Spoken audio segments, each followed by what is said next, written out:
ఈరోజు మనము banana chips చేయబోతున్నాము. Let's start.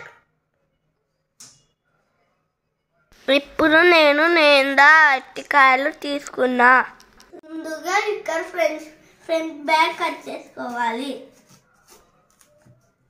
నేను కట్ చేస్తున్నా కదా అట్లాగా.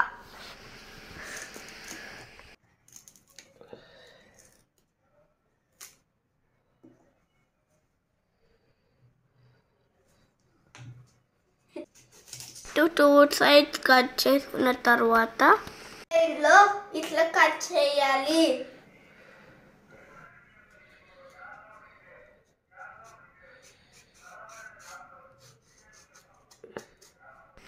అప్పుడు బనానా పీల్ ఈజీగా వచ్చేస్తుంది. చూడండి ఎంత ఈజీగా వస్తుందో.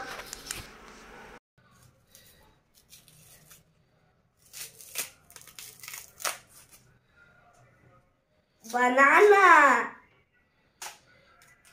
peel banana, smash banana, slice banana, slice banana, banana. వచ్చేస్తుంది ఈజీగా. చూడండి బనానా.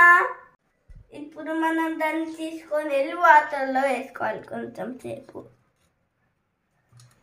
ఇంకొకటి బనానా సేమ్ దానికి చేస్తున్నట్లే ఇప్పుడు చేస్తున్నాను.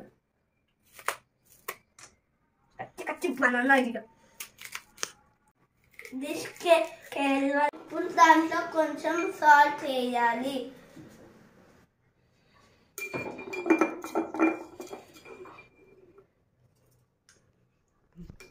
ఇప్పుడు ఒక చిన్న బౌల్ తీసుకొని చుక్క వాటర్ వేసుకోవాలి. సాల్ట్ ఇంకా పసుపు వేసుకోవాలి.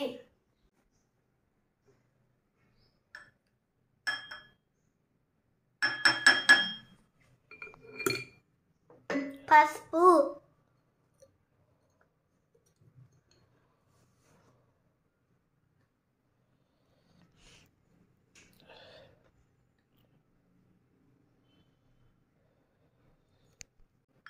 మంచిగా మిక్స్ చేసుకోవాలి. ఇప్పుడు ప్యాన్ పైన ఆయిల్ పెట్టేసుకుందాము. ఎల్లోలో అయితే కోకోనట్ ఆయిల్ చేస్తారు. ఇప్పుడు నేను నార్మల్ ఆయిల్ నుంచి చేసుకున్నాను బనానా చిప్స్.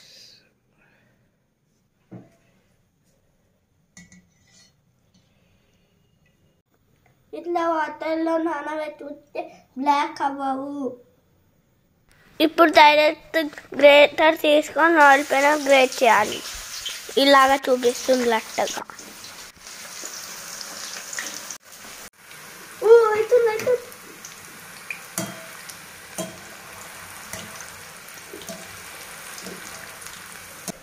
ఇలాగ చిప్స్ రెడీ అయిన తర్వాత పసుపు వాటర్ని తీసుకొని వేయాలి. చిట్పట్ అంటే కానీ అలా వేస్తేనే ఆ సాల్ట్ పసుపు చిప్స్కి అంటుకుంటాయి. రెడీ అయిపోయినాయి మన బనానా చిప్స్. ఇంతే సింపుల్. సరే ఎంత క్రంచీ సౌండ్ వస్తుందో చూడండి, ఎంత టేస్టీ అయినాయో. ఇప్పుడు నేను వీటిని తిని చూపిస్తా.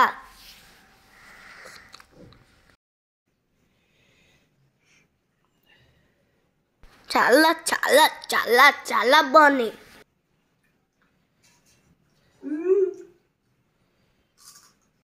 వినిపిస్తుందా సౌండ్?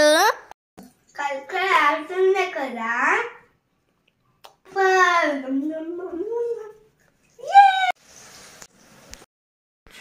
ఇలా చేసుకుంటే 3 months అయినా స్టోర్ చేసుకోవచ్చు. మంచిగా హోమ్ మేడ్ చేసుకొని తినండి.